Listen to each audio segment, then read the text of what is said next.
welcome to everybody. So then we are going to be reading a story, but first we are going to be reading the Bible, and then we're going to be doing the synopsis, and then we're going to be reading a story. I can't pronounce the title, so that's why I keep saying that. And I hope you guys enjoy. Make sure to hit the like button, subscribe, and mind the bell. It's another video. It's not my turn anymore, so see you. Hello, so we're on Matthew chapter 11. 12, just like I said, Matthew chapter 12, and this is the English Standard Version. Let me go ahead and get started. At that time, Jesus went through the grain fields on the Sabbath. His disciples were hungry, and they began to pluck heads of grain and to eat. But when the Pharisees saw it, they said to him, "Look, your disciples are doing what is not lawful to do on the Sabbath." He said to them, "Have you not read what David did when he was hungry and those who were with him, how he entered the house of God and ate the bread of the presence, which it is not lawful for him to eat, nor for those who were with him, but only for the priests? Or have you not read in the law how on the Sabbath the priests in the temple profane the Sabbath and are guiltless? I tell you, something greater than the temple is here. And if you had known what this means, I desire mercy and not sacrifice, you would not have condemned the guiltless. For the Son of Man is Lord of the Sabbath." He went on from there and entered their synagogue, and a man was there with a withered hand. And they asked him, "Is it lawful to heal on the Sabbath?" So that they might accuse him, he said to them, "Which one of you who has a sheep, if it falls into a pit on the Sabbath, will not take hold of it and lift it out? Of how much more value is a man than a sheep? So it is lawful to do good on the Sabbath."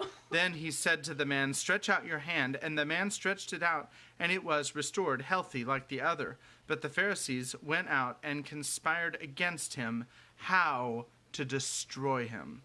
Jesus, aware of this, withdrew from there, and many followed him, and he healed them all, and ordered them not to make him known. This was to fulfill what was spoken by the prophet Isaiah.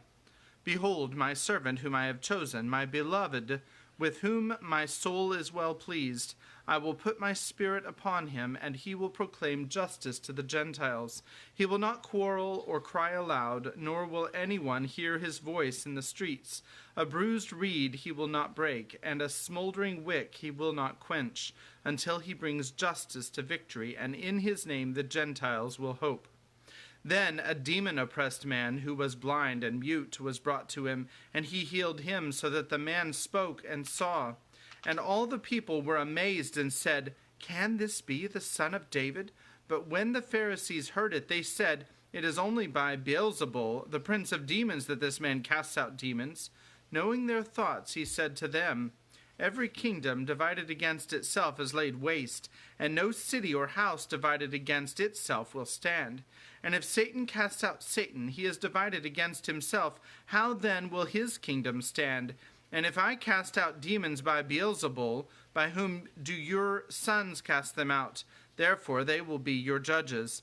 But if it is by the Spirit of God that I cast out demons, then the kingdom of God has come upon you. Or how can someone enter a strong man's house and plunder his goods, unless he first binds the strong man? Then indeed he may plunder his house. Whoever is not with me is against me, and whoever does not gather with me scatters. Therefore I tell you, every sin and blasphemy will be forgiven people, but the blasphemy against the Spirit will not be forgiven. And whoever speaks a word against the Son of Man will be forgiven, but whoever speaks against the Holy Spirit will not be forgiven, either in this age, or in the age to come. Either make the tree good and its fruit good, or make the tree bad and its fruit bad. For the tree is known by its fruit. You brood of vipers, how can you speak good when you are evil? For out of the abundance of the heart the mouth speaks. The good person out of his good treasure brings forth good, and the evil person out of his evil treasure brings forth evil. I tell you, on the day of judgment, people will give account for every careless word they speak. For by your words you will be justified, and by your words you will be condemned."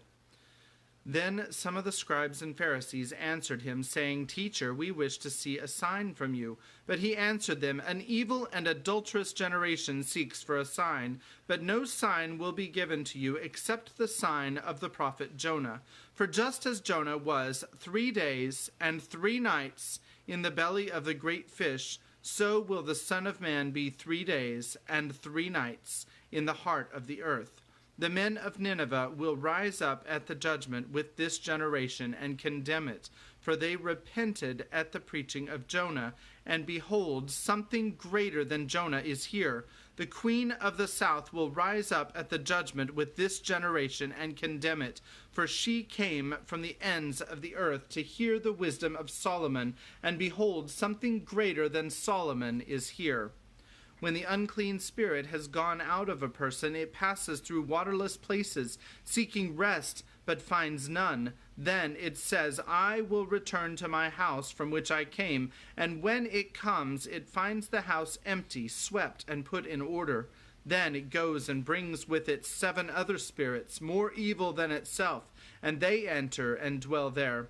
And the last state of that person is worse than the first. So also will it be with this evil generation." While he was still speaking to the people, behold, his mother and his brothers stood outside, asking to speak to him. But he replied to the man who told him, "Who is my mother, and who are my brothers?" And stretching out his hand toward his disciples, he said, "Here are my mother and my brothers. For whoever does the will of my Father in heaven is my brother and sister and mother." And that is the end of chapter 12. I hope that you're enjoying the reading of God's Word. So we are on Little Women, and I forgot exactly what chapter it is. Chapter 19, which is called Amy's Will. So the last chapter, Amy got the scarlet fever, and she was really, really sick, and I'm sorry, Amy didn't make it. Okay, here's Kimberly to say how it really happened. Oh, come on. Okay, so it started with this baby who did have scarlet fever, and the baby died, and Beth was there, and Beth caught the scarlet fever, and she got worse and worse while their mother was away, and they couldn't tell her because I'm very sorry, I forget names. What's her name? Their father was sick. Yeah, their father was sick, but they weren't going to tell. Oh, because Hannah said not to. Yeah, because Hannah said not to. So they didn't tell her because Hannah said not to, and then they went over, and she got worse and worse and worse. And then eventually, Lori went and told their mother without telling them, so that they wouldn't be anxious or anything. And their father got better, and then Beth got better too. And their mother is about to come home, right? I'm going to hand it off to Dad, who's going to read us a story. In 5, 4, 3, 2, 1001. Hi, sorry, I was looking through the pages of this book to try to determine what the best organizational approach is to the rest of the book 1, so that we can try to finish as quickly as possible. So we're on chapter 19. This one is called Amy's Will. Let me go ahead and get started. While these things were happening at home, Amy was having hard times at Aunt March's. She felt her exile deeply, and for the first time in her life realized how much she was beloved and petted at home. Aunt March never petted anyone. She did not approve of it, but she meant to be kind, for the well-behaved little girl pleased her very much, and Aunt March had a soft place in her heart for her nephew's children, though she didn't think proper to confess it. She really did her best to make Amy happy, but dear me, what mistakes she made. Some old people keep young at heart, in spite of wrinkles and gray hairs, can sympathize with children's little cares and joys, make them feel at home, and can hide wise lessons under pleasant plays, giving and receiving friendship in the sweetest way. But Aunt March had not this gift, and she worried Amy most to death with her rules and orders, her prim ways, and long prosy talks. Finding the child more docile and amiable than her sister, the old lady felt it her duty to try and counteract as far as possible the bad effects of home freedom and indulgence. So she took Amy in hand and taught her as she herself had been taught 60 years ago, a process which carried dismay to Amy's soul and made her feel like a fly in the web of a very strict spider. She had to wash the cups every morning and polish up the old-fashioned spoons, the fat silver teapot, and the glasses till they shone. Then she must dust the room, and what a trying job that was. Not a speck escaped Aunt March's eye, and all the furniture had claw legs and much carving, which was never dusted to suit. Then Polly must be fed, the lapdog combed, and a dozen trips upstairs and down to get things or deliver orders, for the old lady was very lame, and seldom left her big chair. After these tiresome labors, she must do her lessons, which was a daily trial of every virtue she possessed. Then she was allowed 1 hour for exercise or play, and didn't she enjoy it? Laurie came every day and wheedled Aunt March till Amy was allowed to go out with him, when they walked and rode and had capital times. After dinner she had to read aloud and sit still while the old lady slept, which she usually did for an hour, as she dropped off over the first page. Then patchwork or towels appeared, and Amy sewed with outward meekness and inward rebellion till dusk, when she was allowed to amuse herself as she liked until tea-time. The evenings were the worst of all, for Aunt March fell to telling long stories about her youth, which were so utterly dull that Amy was always ready to go to bed, intending to cry over her hard fate, but usually going to sleep before she had squeezed out more than a tear or two. If it had not been for Laurie and old Esther, the maid, she felt that she never could have got through that dreadful time. The parrot alone was enough to drive her distracted, for she soon felt that she did not admire him, and revenged himself by being as mischievous as possible. He pulled her hair whenever she came near him, upset his bread and milk to plague her when she had newly cleaned his cage, made mop bark by pecking at him while Madame dozed, called her names before company, and behaved in all respects like a reprehensible old bird.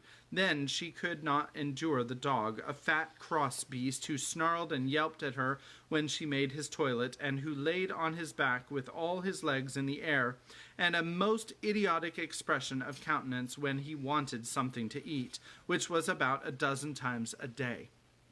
The cook was bad-tempered, the old coachman deaf, and Esther the only one who ever took any notice of the young lady. Esther was a Frenchwoman who had lived with Madame, as she called her mistress, for many years, and who rather tyrannized over the old lady, who could not get along without her.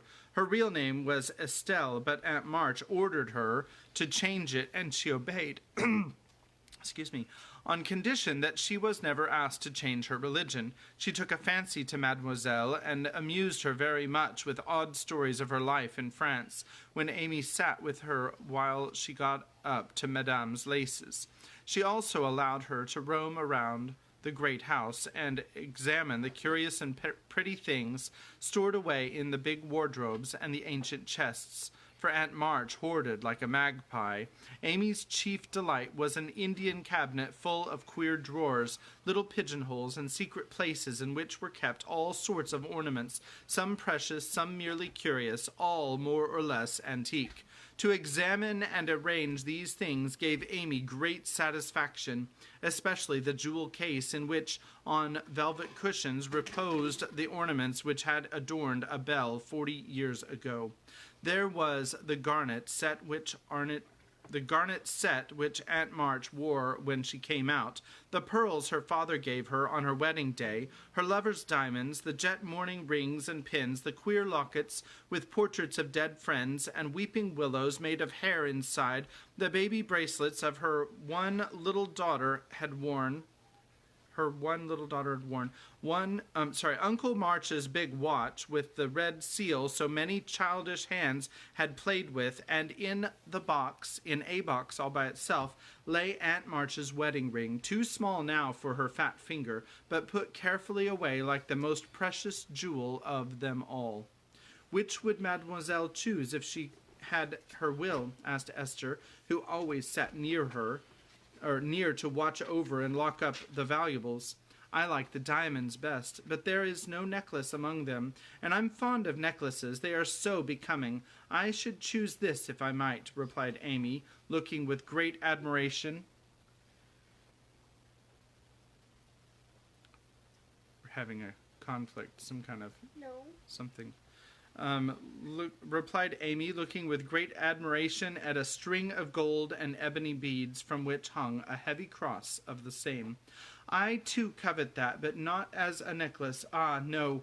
To me it is a rosary, and as such I should use it like a good Catholic, said Esther, eyeing the handsome thing wistfully.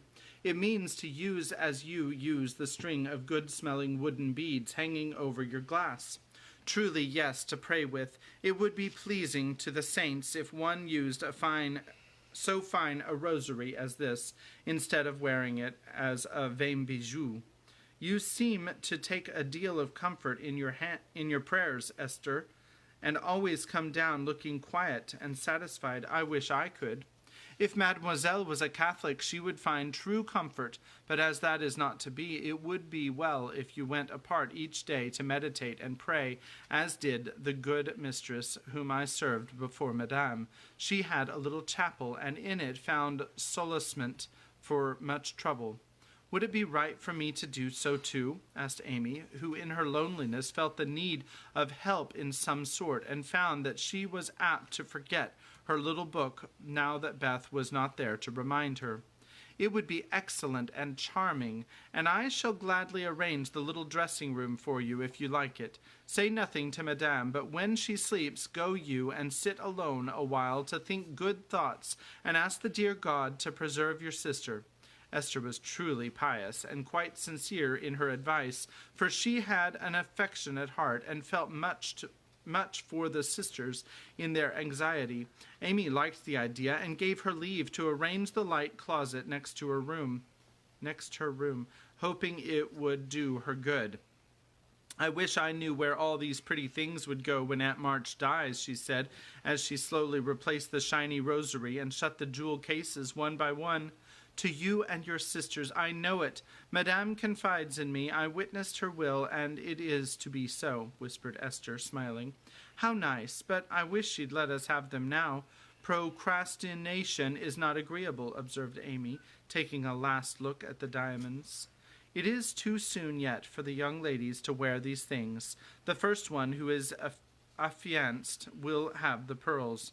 Madame has said it, and I have a fancy that the little turquoise ring will be given to you when you go, for Madame approves your good behavior and charming manners.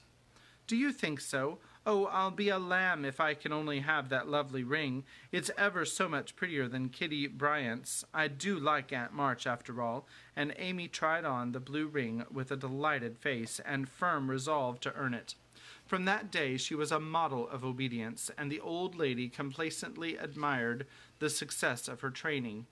Esther fitted up the closet with a little table, placed a footstool before it, and over it a picture taken from one of the shut-up rooms. She thought it was of no great value, but being appropriate, she borrowed it, well knowing that Madame would never know it, nor care if she did. It was, however, a very valuable copy of one of the famous pictures of the world, and Amy's beauty-loving eyes were never tired of looking up at the sweet face of the Divine Mother, while tender thoughts of her own were busy at her heart. On the table she laid her little testament and hymn book, kept a vase always full of the best flowers Laurie brought her, and came every day to sit alone, thinking good thoughts and praying the dear God to preserve her sister. Esther had given her a rosary of black beads with a silver cross, but Amy hung it up and did not use it, feeling doubtful as to its fitness for Protestant prayers. The little girl was very sincere in all this, for being left alone outside the safe home nest she felt the need of some kind hand to hold by so sorely that she instinctively turned to the strong and tender friend whose fatherly love most closely surrounds his little children. She missed her mother's help to understand and rule herself, but having been taught where to look, she did her best to find the way and walk in it confidingly. But Amy was a young pilgrim, and just now her burden seemed very heavy. She tried to forget herself, to keep cheerful and be satisfied with doing right, though no one saw or praised her for it. In her first effort at being very, very good, she decided to make her will, as Aunt March had done, so that if she did fall ill and die, her possessions might be justly and generously divided. It cost her a pang even to think of giving up the little treasures, which in her eyes were as precious as the old lady's jewels. During one of her play hours, she wrote out the important document as well as she could, with some help from Esther as to certain legal terms, and when the good-natured French woman had signed her name, Amy felt relieved and laid it by to show Laurie, whom she wanted as a second witness. As it was a rainy day, she went upstairs to amuse herself in one of the large chambers, and took Polly with her for company. In this room there was a wardrobe full of old-fashioned costumes, with which Esther allowed her to play, and it was her favorite amusement to array herself in the faded brocades and parade up and down before the long mirror, making stately curtsies and sweeping her train about with a rustle which delighted her ears. So busy was she on this day that she did not hear Laurie's ring, nor see his face peeping in at her as she gravely promenaded to and fro, flirting her fan and tossing her head, on which she wore a great pink turban, contrasting oddly with her blue brocade dress and yellow quilted petticoat. She was obliged to walk carefully, for she had on high-heeled shoes, and, as Laurie told Joe afterward, it was a comical sight to see her mince along in her gay suit, with Polly sidling and bridling just behind her, imitating her as well as he could, and occasionally stopping to laugh or exclaim, "Ain't we fine? Get along, you fright! Hold your tongue! Kiss me, dear! Ha-ha!" Having with difficulty restrained an explosion of merriment, lest it should offend her Majesty, Laurie tapped and was graciously received. "Sit down and rest while I put these things away. Then I want to consult you about a very serious matter," said Amy, when she had shown her splendor and driven Polly into a corner. "That bird is the trial of my life," she continued, removing the pink mountain from her head, while Laurie seated himself astride of a chair. "Yesterday, when Aunt was asleep and I was trying to be as still as a mouse, Polly began to squall and flap about in his cage. So I went to let him out and found a big spider there. I poked it out, and it ran under the bookcase. Polly marched straight after it, stooped down, and peeped under the bookcase, saying, in this funny way, with a cock of his eye, 'Come out and take a walk, my dear.' I couldn't help laughing, which made Paul swear, and Aunt woke up and scolded us both." "Did the spider accept the old fellow's invitation?" asked Laurie, yawning. "Oh, yes, it came out," and away ran Polly, frightened to death, and scrambled up on Aunt's chair, calling out, "Catch her! Catch her! Catch her!" as I chased the spider. "That's a lie, oh, lor!" cried the parrot. "Oh, that's the parrot," pecking at Laurie's toes. "I'd wring your neck if you were mine, you old torment," cried Laurie, shaking his fist at the bird, who put his head on one side and gravely croaked, "Alleluia! Bless your buttons, dear." "Now I'm ready," said Amy, shutting the wardrobe and taking a paper out of her pocket. "I want you to read that, please." and tell me if it is legal and right. I felt that I ought to do it, for life is uncertain, and I don't want any feeling over my tomb." So this is an 11-year-old. Imagine JJ writing out his will just on his own, just doing it, just because. Laurie bit his lips and, turning a little from the pensive speaker, read the following document with praiseworthy gravity, considering the spelling. "My last will and testament. I, Amy Curtis March, being in my sane mind, do give and bequeath all my earthly property, viz. to wit, namely, to my father, my best pictures, sketches, maps, and works of art, including frames, also my $100 to do what he likes with." She has $100? That's a lot of money back then. "To my mother, all my clothes except the blue apron with pockets, also my likeness and my medal, which with much love. To my dear sister Margaret, I give my turquoise," it's spelled very interestingly, "ring, if I get it, also my green box with the doves on it, also my piece of real lace for her neck, and my sketch of her as a memorial of her, quote, little girl. To Joe I leave my breastpin, the one mended with sealing wax, also my bronze inkstand, she lost the cover, and my most precious plaster rabbit, because I am sorry I burnt up her story. To Beth, if she lives after me, I give my dolls and the little bureau, my fan, my linen collars, and my new slippers if she can wear them, being thin when she gets well. And I herewith also leave her my regret that I ever made fun of old Joanna. To my friend and neighbor Theodore Lawrence I bequeath my paper Marshy portfolio, my clay model of a horse, though he did not say it had any neck. Also, in return for his great kindness in the hour of affliction, any one of my artistic works he likes. Notre Dame is the best. It's literally spelled Notre, N-O-T-E-R, Notre Dame. To our venerable benefactor, Mr. Lawrence, I leave my purple box with a looking-glass in the cover, which will be nice for his pens and remind him of the departed girl who thanks him for his favors to her family, especially Beth. I wish my favorite playmate, Kitty Bryant, to have the blue silk apron and my gold bead ring with a kiss. To Hannah I will give a band box she wanted, and all the patchwork I leave, hoping she will remember me when it you see. And now, having disposed of my most valuable property, I hope all will be satisfied and not blame the dead.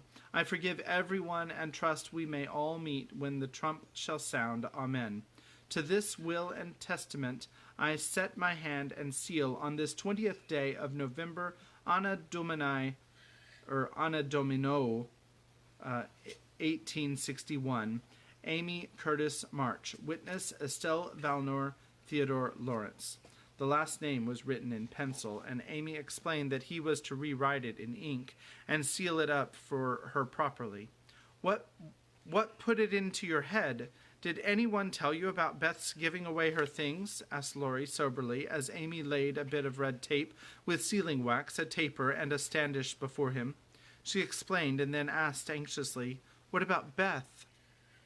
"I'm sorry I spoke, but as I did, I'll tell you. She felt so ill one day that she told Joe she wanted to give her piano to Meg for her sake, her bird to you, and the poor old doll to Joe, who would love it for her sake. She was sorry she had so little to give, and left locks of hair to the rest of us, and her best love to Grandpa. She never thought of a will." Laurie was signing and sealing as he spoke, and did not look up till a great tear dropped on the paper. Amy's face was full of trouble, but she only said, "Don't people put sort of postscripts to their wills sometimes?" "Yes, codicils, they call them. Put one in mine, that I wish all my curls cut off and given round to my friends. I forgot it, but I want it done, though it will spoil my looks. Laurie added it, smiling at. That's funny because it would spoil her locks and her looks. So anyway, Laurie added it, smiling at Amy's last and greatest sacrifice. Then she amused her for an hour. He amused her for an hour, and was much interested in all her trials. But when he came to go, Amy held him back to whisper with trembling lips, "Is there really any danger about Beth?" "I'm afraid there is, but we must hope for the best, so don't cry, dear." And Laurie put his arm about her with a brotherly gesture, which was very comforting. When he had gone, she went to her little chapel, and sitting in the twilight, prayed for Beth, with streaming tears and an aching heart, feeling that a million turquoise rings would not console her for the loss of her gentle little sister. Chapter 20, Confidential. I don't think I have any words in which to tell the meeting of the mother and daughters. Such hours are beautiful to live, but very hard to describe, so I will leave it to the imagination of my readers, merely saying that the house was full of genuine happiness, and that Meg's tender hope was realized, for when Beth woke from that long healing sleep, the first objects on which her eyes fell were the little Rose and mother's face. Too weak to wonder at anything, she only smiled and nestled close into the loving arms about her, feeling that the hungry longing was satisfied at last. Then she slept again, and the girls waited upon their mother, for she would not unclasp the thin hand which clung to hers, even in sleep. Hannah had dished up an astonishing breakfast for the traveler, finding it impossible to vent her excitement in any other way, and Meg and Joe fed their mother like dutiful young storks while they listened to the whispered account of father's state. Mr. Brooks promised to stay and nurse him. The delays which the storm occasioned on the homeward journey, and the unspeakable comfort Laurie's hopeful face had given her when she arrived, worn out with fatigue, anxiety, and cold. What a strange yet pleasant day that was, so brilliant and gay without, for all the world seemed abroad to welcome the first snow, so quiet and reposeful within, for every one slept, spent with watching, and a Sabbath stillness reigned throughout the house, while nodding Aunt Hannah mounted guard at the door. With a blissful sense of burdens lifted off, Meg and Joe closed their weary eyes and lay at rest like storm-beaten boats, safe at anchor in the quiet harbor. Mrs. March would not leave Beth's side, but rested in the big chair, walking often to look at, touch, and brood over her child, like a miser over some recovered treasure. Laurie, meanwhile, posted off to comfort Amy, and told his story so well that Aunt March actually sniffed herself, and never once said, "I told you so." Amy came out so strong on this occasion that I think the good thoughts in the little chapel really began to bear fruit. She dried her tears quickly, restrained her impatience to see her mother, and never even thought of the turquoise ring when the old lady heartily agreed in Laurie's opinion that she behaved like a capital little woman.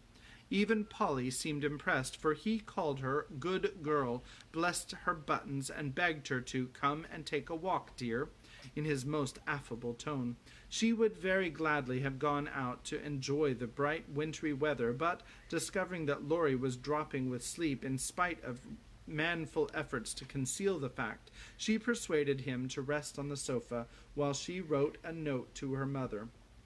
She was a long time about it, and when returned he was stretched out with both arms under his head, sound asleep, while Aunt March had pulled down the curtains and sat doing nothing in an unusual fit of benignity. Never seen that as a noun before, but fit of benignity. Good.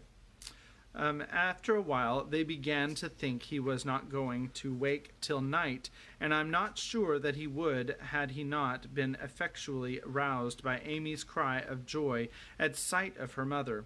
There probably were a good many happy little girls in and about the city that day, but it is my private opinion that Amy was the happiest of all when she sat in her mother's lap and told her trials, receiving consolation and compensation in the shape of approving smiles and fond caresses.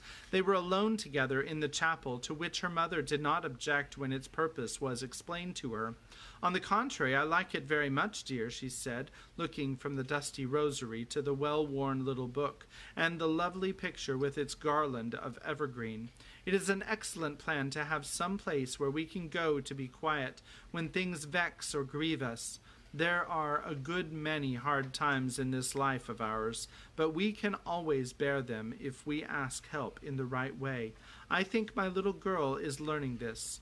Yes, Mother, and when I go home I mean to have a corner in the big closet to put my books, and the copy of that picture which I've tried to make. The woman's face is not good, it's too beautiful for me to draw, but the baby is done better, and I love it very much. I like to think he was a little child once, for then I don't seem so far away, and that helps me.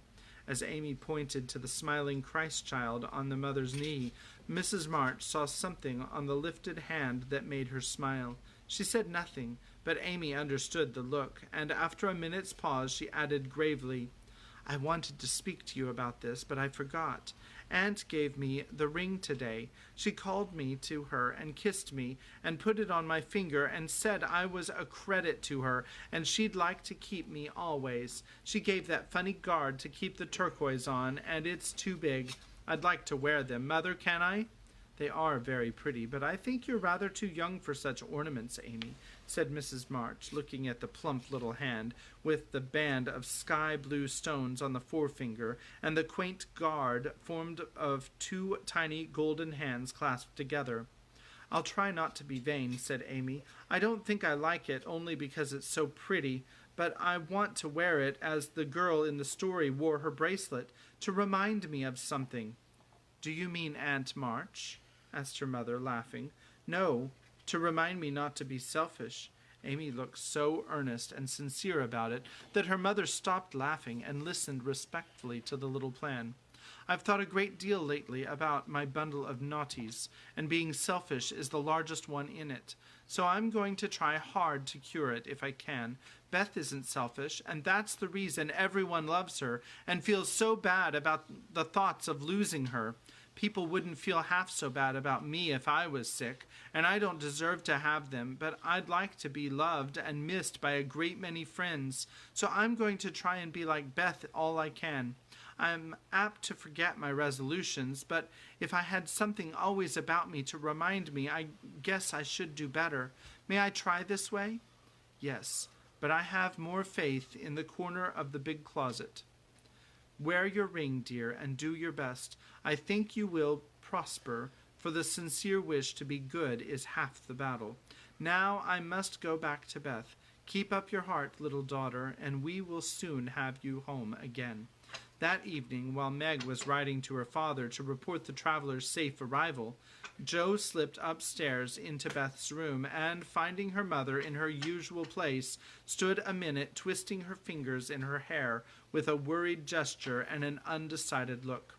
"What is it, dearie?" asked Mrs. March, holding out her hand with a face which invited confidence. "I want to tell you something, Mother." "About Meg?" "How quick you guessed. Yes, it's about her, and though it's a little thing, it fidgets me." "Beth is asleep. Speak low, and tell me all about it. That Moffat hasn't been here, I hope?" asked Mrs. March rather sharply. "No, I should have shut the door in his face if he had," said Jo, settling herself on the floor at her mother's feet. "Last summer Meg left a pair of gloves over at the Lawrences', and only one was returned. We forgot all about it till Teddy told me that Mr. Brooke had it. He kept it in his waistcoat pocket, and once it fell out, and Teddy joked him about it, and Mr. Brooke owned that he liked Meg, but didn't dare say so. So she was so young, and he so poor. Now isn't it a dreadful state of things?" "Do you think Meg cares for him?" asked Mrs. March, with an anxious look. "Mercy me! I don't know anything about love and such nonsense," cried Jo, with a funny mixture of interest and contempt. "In novels the girls show it by starting and blushing, fainting away, growing thin, and acting like fools. Now Meg don't do anything of the sort. She eats and drinks and sleeps like a sensible creature. She looks straight in my face when I talk about that man, and only blushes a little bit when Teddy jokes about lovers. I forbid him to do it, but he don't mind me as he ought." Then you fancy that Meg is not interested in John. Who? Cried Joe, staring. Mr. Brooke. I call him John now. We fell into the way of doing so at the hospital, and he likes it. Oh, dear, I know you'll take his part. He's been good to father, and you won't send him away, but let Meg marry him if she wants to. Mean thing, to go petting Pa and truckling to you just to wheedle you into liking him. And Joe pulled her hair again with a wrathful tweak. My dear, don't get all angry about it, and I will tell you how it happened. John went with me at Mr. Lawrence's request, and was so devoted to poor father that we couldn't help getting fond of him. He was perfectly open and honorable about Meg, for he told us he loved her, but would earn a comfortable home before he asked her to marry him. He only wanted our leave to love her and work for her, and the right to make her love him if he could. He is a truly excellent young man, and we could not refuse to listen to him, but I will not consent to Meg's engaging herself so young. Of course not. It would be idiotic. I knew there was mischief brewing. I felt it, and now it's worse than I imagined. I just wish I could marry Meg myself and keep her safe in the family. This odd arrangement made Mrs. March smile, but she said gravely, Joe, I confide in you, and don't wish you to say anything to Meg yet.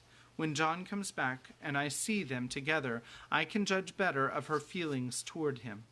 She'll see his in those handsome eyes that she talks about, and then it will be all up with her. She's got such a soft heart, it will melt like butter in the sun if anyone looks sentimentally at her. She read the short reports he sent more than she did your letters, and pinched me when I spoke of it, and likes brown eyes, and don't think John an ugly man, or an ugly name, and she'll go and fall in love, and there's an end of peace and fun and cozy times together. I see it all. They'll go lovering around the house, and we shall have to dodge. Meg will be absorbed and no good to me any more.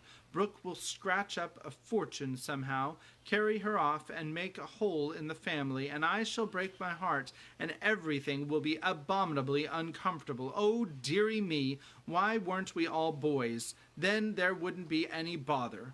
Joe leaned her chin on her knees in a disconsolate attitude, and shook her fist at the reprehensible John. Mrs. March sighed, and Joe looked up with an air of relief. You don't like it, Mother? I'm glad of it. Let's send him about his business, and not tell Meg a word of it, but all be jolly together as we always have been. I did wrong to sigh, Joe. It is natural and right you should all go to homes of your own in time, but I do want to keep my girls as long as I can, and I am sorry that this happens so soon, for Meg is only 17, and it will be some years before John can make a home for her. Your father and I have agreed that she shall not bind herself in any way, nor be married before 20. If she and John love one another, they can wait and test the love by doing so. She is conscientious, and I have no fear of her treating him unkindly. My pretty, tender-hearted girl, I hope things will go happily with her. Hadn't you rather have her marry a rich man? Asked Joe, as her mother's voice faltered a little over the last words. Money is a good and useful thing, Joe, and I hope my girls will never feel the need of it too bitterly, nor be tempted by too much.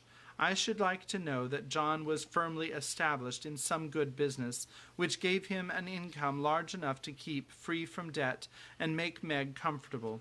I'm not ambitious for a splendid fortune, a fashionable position, or a great name for my girls. If rank and money come with love and virtue also, I should accept them gratefully and enjoy your good fortune. But I know by experience how much genuine happiness can be had in a plain little house where the daily bread is earned and some privations give sweetness to the few pleasures. I am content to see Meg begin humbly, for I am not mistaken she will be rich in the possession of a good man's heart, and that is better than a fortune. I understand, Mother, and quite agree. But I'm disappointed about Meg, for I'd planned to have her marry Teddy by and by, and sit in the lap of luxury all her days. Wouldn't it be nice? Asked Joe, looking up with a brighter face.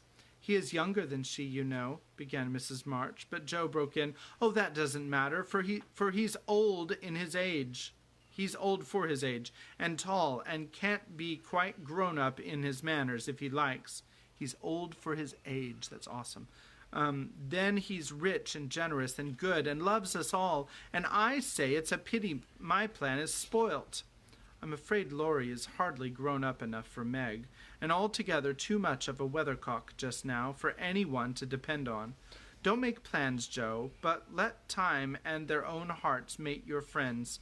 We can't meddle safely in such matters, and had better not get romantic rubbish, as you call it, into our heads, lest it spoil our friendship.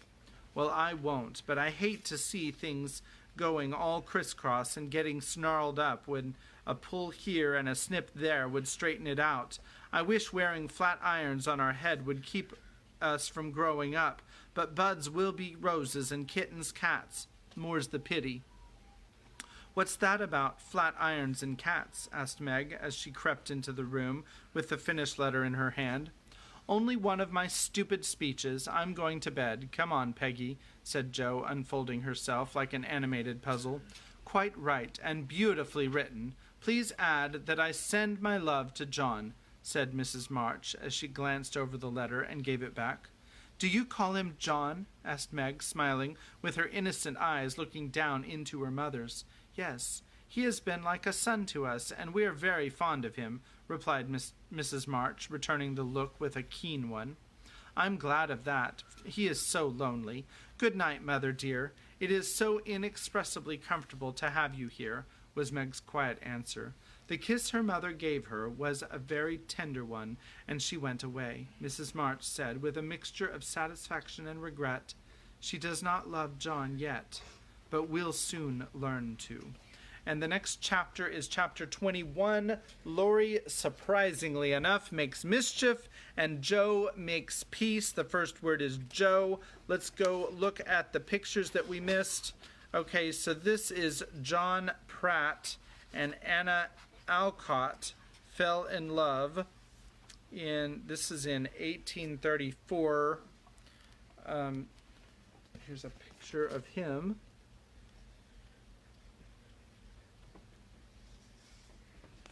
Alrighty, and let's keep going. That's the only picture from chapter 20. Chapter 19, here's a picture of Laurie looking over Amy's last will and testament, giving away all of her marbles and things, and $100 to her dad. Here is a picture. Amy makes a fashion statement in this Stevens illustration. Was she playing dress up? Is that what was going on? Yeah.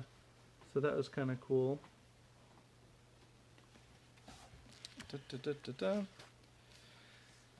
Alright, and here are some. May Alcott adorned the walls of her room with these drawings of Greek figures. So they're all kind of around this picture. This is in May Alcott's room, so you can see the pictures. See if it'll focus if it's a little closer up. Those are hand drawn by May Alcott. Cool. Are they original? And they're copies of something that's original. Here's a dog. Is that a dog? That looks like a dog. And that's all of the pictures that we have for those two chapters. So, I hope that you're enjoying the story.